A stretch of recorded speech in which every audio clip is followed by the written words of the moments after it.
Welcome to Nashima News with me Rizwan Asad. I am getting the breaking news on the examination. Karnataka government cancelled second year PUC examination. SSLC examination to be held during the third week of July, and PU grading results will be announced in the last week of June. Speaking to media persons, Suresh Kumar, the Minister for Secondary Education, said that they have taken this decision to cancel the second year PUC examination this year. Karnataka has also examination for the current year and is making SSLC exam just a 2-day affair in the best interest of the student. They have decided to declare the second year PUC results of these students who got admitted into the first PUC as freshers on the basis of their first year PUC marks.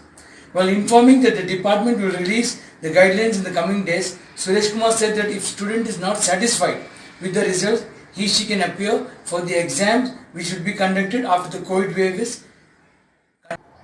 Suresh Kumar added that this year the SSLC examination will be held and the question paper will contain only multiple choice questions. Answer papers will have optical mark readers. Each subject will be for maximum of 40 marks. OMR based examination, only one question paper containing all the 3 core subjects totaling to 120 marks will be provided. This will have maths, science and social studies divided into 3 parts. Examination would be held at 3-hour time between 10:30 and 1:30 on designated days. A 3-day gap between each examination would be also made. Similarly, the language examination, the 3 subjects of 1, 2 and 3 languages will be parts of question paper that totals to 120 marks. Each subject will be of 40 marks. Examination pattern will be similar to the all kinds of students, which will be very accessible to the students. We are doubling the examination centers this time. 3,000 centers last year would be doubled to 6,000 this year, and only 100 students to each center would be allowed. Only 12 students per room would be accommodated and 1 student per desk. At least 6 feet distance would be maintained between each students. So they are following the guidelines and social distancing. They will allow the center changes for the hostel migrant students in most of the liberal manner. They are added to the SOP and constant guidance from the health department to conduct the examination. All mandatory for teachers who will be involved in the examination to wear the mask and get vaccinated because of the COVID. Everyone will be provided with N95 masks. There won't be supplementary exams this year. The announce of the dates of examination 20 days before the exam. They will announce the dates of the examination 20 days before the exam. Grades will be awarded as A, B and C based on the marks. We will publish model question paper on the website shortly. Rizwan Asad, Nashima News. SSLC ಮತ್ತು PUC ಪರೀಕ್ಷೆ ವಿಚಾರ ಬಹು ಚರ್ಚಿತ ವಿಚಾರ ಇದು.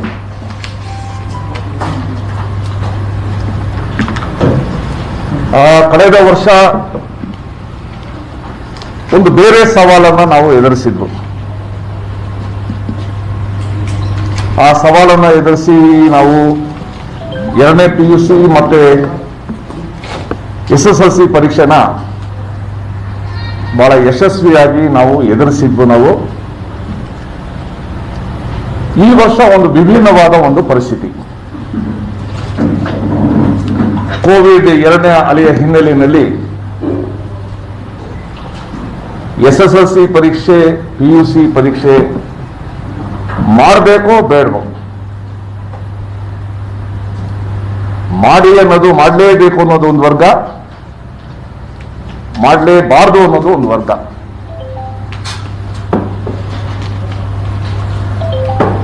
ವಿಚಾರದಲ್ಲಿ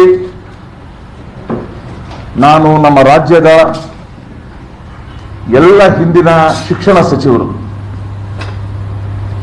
ಅವ್ರ ಜೊತೆ ಸಮಾಲೋಚನೆ ಮಾಡಿ ಅವರ ಅಭಿಪ್ರಾಯ ಸಂಗ್ರಹಿಸಿದ್ದೀನಿ.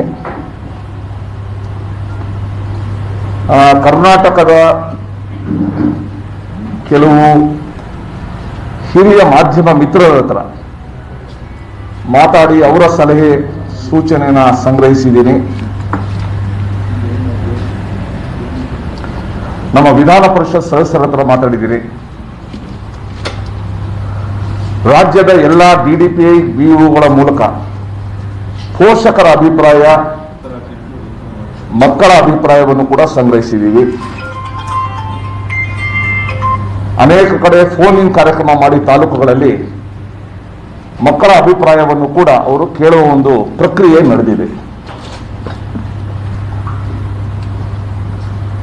ಈ ವರ್ಷ ಕೂಡ ನಾವು SSLC ಮತ್ತೆ PUC ಪರೀಕ್ಷೆ ಮಾಡಲಿಕ್ಕೆ ಎಲ್ಲ ಸಿದ್ಧತೆಯನ್ನು ಮಾಡಿಕೊಂಡಿದ್ದೀವಿ. ಆದರೆ ಮತ್ತೊಂದು ಸಲ ಅದನ್ನ ಪುನರ್ವಿಮರ್ಶೆ ಮಾಡಲಿಕ್ಕೆ ಕಳೆದ 4 ದಿನಗಳಿಂದ ನಮ್ಮ ಇಲಾಖೆಯ ಎಲ್ಲ ಅಧಿಕಾರಿಗಳ ಜೊತೆ ಸುಮಾರು 3 ಸುತ್ತಿನ ಚರ್ಚೆ ಮಾಡಿದ್ದೀನಿ ನಾನು. ಮತ್ತೆ ಶಿಕ್ಷಣ ಕ್ಷೇತ್ರದಲ್ಲಿ ಅನೇಕ ವರ್ಷ ಕಾರ್ಯ ಮಾಡ್ಕೊಂಡು ಬರ್ತಾ ಇರುವ ಕೆಲವು ಪ್ರಮುಖರ ಹತ್ರನೂ ಕೂಡ ಮಾತಾಡಿದ್ದೀನಿ. ಈ ಎಲ್ಲ ಹಿನ್ನೆಲೆಗಳಲ್ಲಿ